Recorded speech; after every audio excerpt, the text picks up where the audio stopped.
नागपूर दौरा आहे. नागपूर शहरातल्या काही बैठकांचं आयोजन सुद्धा करण्यात आलेलं आहे. काय दौरा? संघटनेच्या काही गाठीभेटी आहेत आणि केदार कुटुंबातली त्यांची जी मुलगी आहे त्यांचा एक कार्यक्रम आहे आज, त्याच्यासाठी मी नागपूरला आलेले आहे. मुंबईत जो मोर्चा होणार आहे 5 तारखेला, त्याला पाठिंबा वाटतो. बच्चू कडूंनी पाठिंबा दिलेला आहे, राष्ट्रवादीचा पण पाठिंबा आहे. तुमचं काय मत आहे या सगळ्या? नाही, हा एक आमच्या सगळ्यांसाठी एक अतिशय महत्त्वाचा आणि सामाजिक प्रश्न आहे. हा काही राजकीय विषयच नाही आहे. भाषा, शिक्षण हे विषय खूप गांभीर्याने घ्यायचे असतात आणि त्यातले जे तज्ज्ञ आहेत त्या तज्ज्ञांचं मार्गदर्शन घेऊन आपण पुढे गेलं पाहिजे.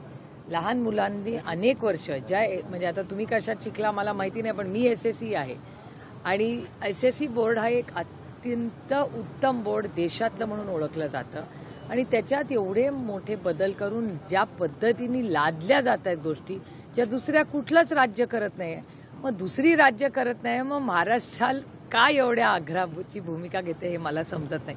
आम्हाला कुठल्याही बदल, शिक्षणात बदल होत असतात ते आपल्याला सगळ्यांनाच समजतं, पण ते करत असताना तज्ज्ञांचं मार्गदर्शन करून कुणाला तरी खुश करण्यासाठी आपल्या मुलांचं फ्युचर आपण नाही ना असं.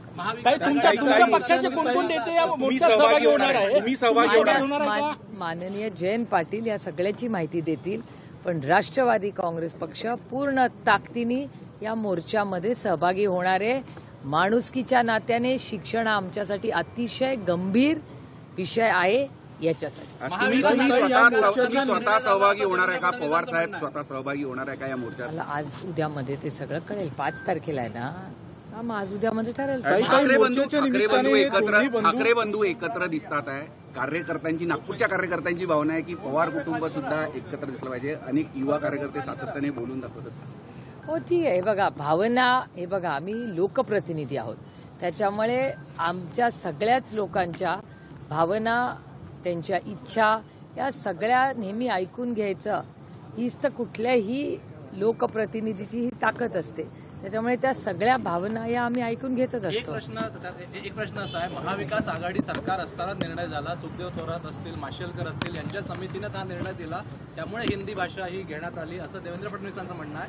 तुमचं सरकार असताना हा निर्णय झालाय, मग आता विरोध का करताय? नाही, समितीने निर्णय घेतलाय, आम्ही नाही घेतलेला. समिती कोण आहे? अनेक सरकार असतात. मी विनम्रपणे देवेंद्रजींना सांगू इच्छिते, त्यांना माझ्यापेक्षा प्रशासनाच्या सत्तेमध्ये जास्त अनुभव आहे, माझ्या वैयक्तिकपेक्षा, जरी मी काँग्रेस विचारधारेत असले तरी. त्याच्यामुळे त्यांना एवढंच नक्की माहिती की या समित्या कशासाठी असतात. त्या निर्णय प्रक्रियेसाठी नसतात, त्या रेकमेंडेशन्स असतात. रेकमेंडेशन्स अँड ऍक्शन में बहुत बडी अंतर. त्यामुळे तज्ज्ञ हे प्रत्येक राज्याला, प्रत्येक देशातल्या आता मी स्वतः इन्कम टॅक्सचं बिल करते, त्या कमिटीवर मी आहे.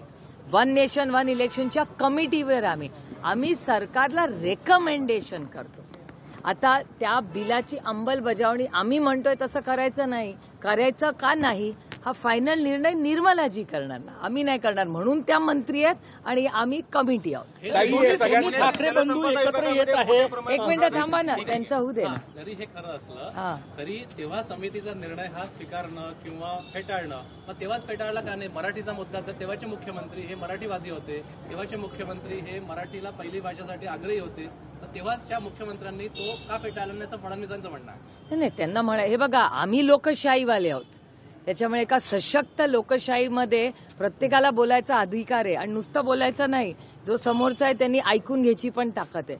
त्याच्यामुळे माननीय देवेंद्रजींना बोलायचा अधिकार आहे, पण फॅक्च्युअल सिच्युएशन अशी आहे की रेकमेंड केलेलं आहे. रेकमेंडेशन्स खूप येतात, तज्ज्ञ परत रिपोर्ट घेतात. आता माझंच तुम्हाला सांगते, पुन्हा इन्कम टॅक्सकडे जाते. मध्ये इन्कम टॅक्सच्या रिपोर्टच्या बिलमध्ये आम्ही 2 आठवड्याचा गॅप घेतला होता, कारण का आम्हाला क्लॅरिफिकेशन्स हवे होते फायनान्स मिनिस्ट्रीकडून. बिल परत फायनान्सकडे गेलं, परत आमच्याकडे आलं. त्याच्यामुळे या चर्चा, एखादी कमिटी स्थापन होते तेव्हा त्याचा रिपोर्ट हा फायनल कधीच नसतो. अनेक वेळा देवाणघेवाण पण होते, चर्चा, बाबा हे होऊ शकतं का, नाही होऊ शकत. आणि माझं पुन्हा म्हणणं आहे, शिक्षण हा विषय अतिशय गंभीर